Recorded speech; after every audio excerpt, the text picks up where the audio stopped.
Are you and your wife both working with no time to clean? Trying to hire a maid from Indonesia, but their country is getting more and more maju? Who wants to work for you? Also, you might not trust your part-time cleaners if you are a bangsawan with rollies and cash lying around to make yourself feel better due to unresolved childhood issues. Am I projecting? Anyways, those are probably some of the reasons why you are considering a robot vacuum. Today, I'm reviewing this Xiaomi Robot Vacuum Mop 2 to see if it sucks good or sucks bad. Let's get sucking. To help you find out if you should buy the Xiaomi Robot Vacuum Mop 2 as your first robot vacuum or to replace your old one, I'm gonna try to help you answer 4 important questions. Number 1, is it easy like a Sunday morning? Number 2, does it suck? Number 3, is it high maintenance? And number 4, is it a buy or buy? Is it easy like a Sunday morning? The design of this robot is simple enough. It's all white, mostly covered in plastic, glossy on top and matte around the edges and also at the bottom. There are basically 2 buttons on top next to a visual navigation sensor and a lid that flips up to reveal the dustbin. That's about it. In the box, you also get the charging dock, hex brushes, the cleaning brush for removing hair, and a mopping module that you'll need to install yourself. All you need to do is install the hex brushes, fill up the water tank before sliding it to the bottom of the robot. Make sure that your dustbin is empty enough and you're halfway there. The only thing left to do now is to install the app on your mobile device, pair it up with your robot, update your robot's firmware if needed, and then you're set to go. The whole process took less than 10 minutes and you can generally ignore the instructions manual, just follow the steps outlined in the app. I think that the app interface is one of the most user-friendly ones in the market, especially if you're already using Xiaomi products. You can monitor your robot's status in real time, control it remotely, set up cleaning schedules, also set up the cleaning power levels, view the mapping system and more. It's pretty straightforward, easy peasy, lemony squeezy. In terms of design, build quality and user experience, I'd give it an 8.5 out of 10. Even your mother can get it working without calling you every 2 minutes. Everything sucks. Just kidding. But really, suck it!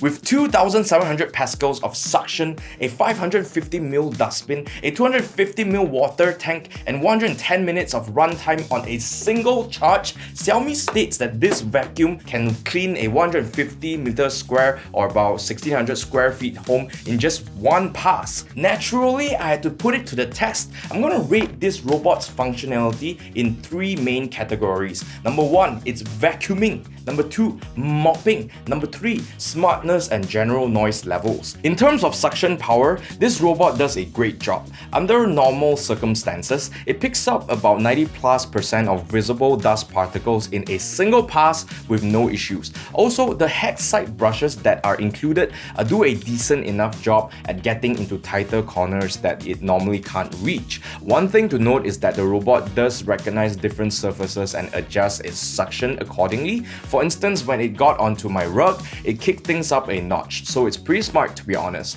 All in all, 9 out of 10 for vacuuming.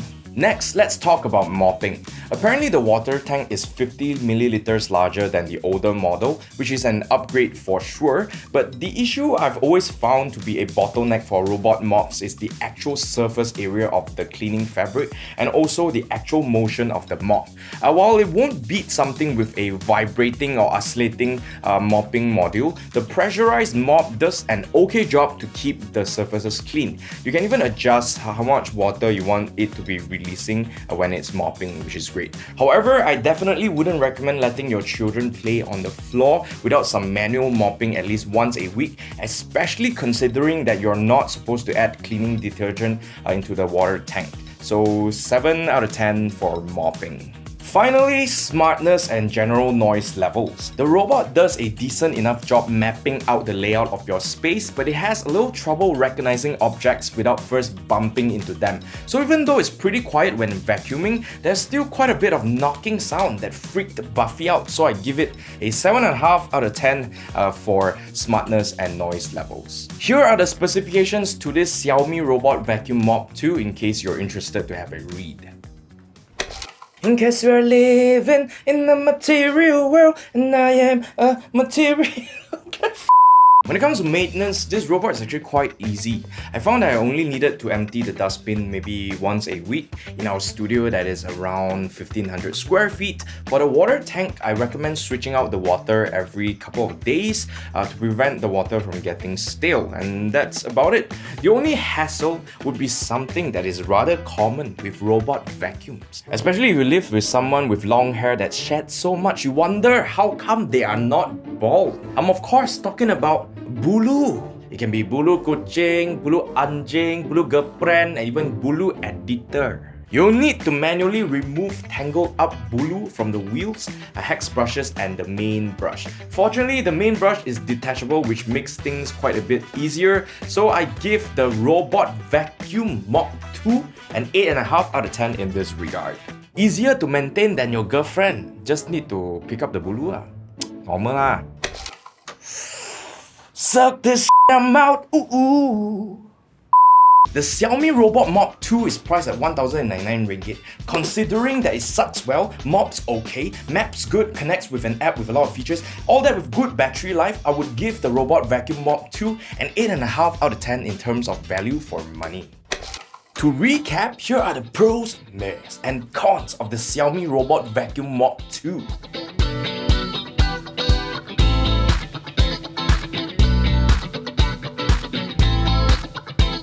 I give the Xiaomi Robot Vacuum Mop 2 a hashtag cheap buy. I wish it mops as good as it sucks. 8 out of 10.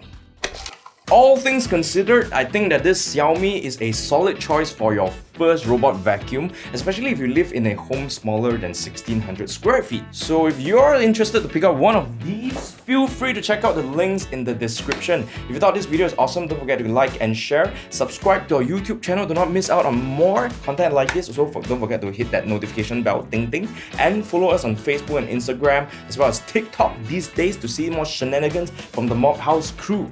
Leave a comment down below also if you want me to reply to your comments in our comment section, like this comment section. And I will see you in the next one. Bye! In this week's comment section, let's talk about an MSI Delta 15 review, starting with the YouTube. And firstly, we have Ari, please, that says giveaway lah. JK. I know you're not JK. Joel Cannoli says, alright boss, choose your coin. Stealth 15M or the Delta 15? I will choose this one for sure because the Stealth 15M only has a 144Hz refresh screen. Elvin Bong Hui Min says, shouldn't have bought the MSI Delta last 3 weeks. Yeah lah, I should have waited for my review. You never wait for every day, you're just gonna go and play yourself just like that lah.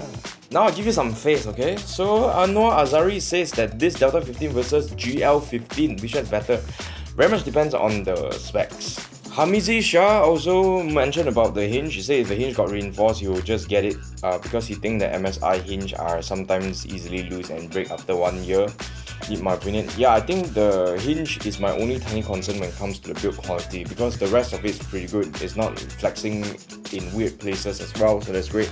So the only downside to the build quality is definitely the hinge. Sean Ng says he play League, so he says sorry, he's gonna go away now. Come back lah, sayang lah, don't like that. Anggugu.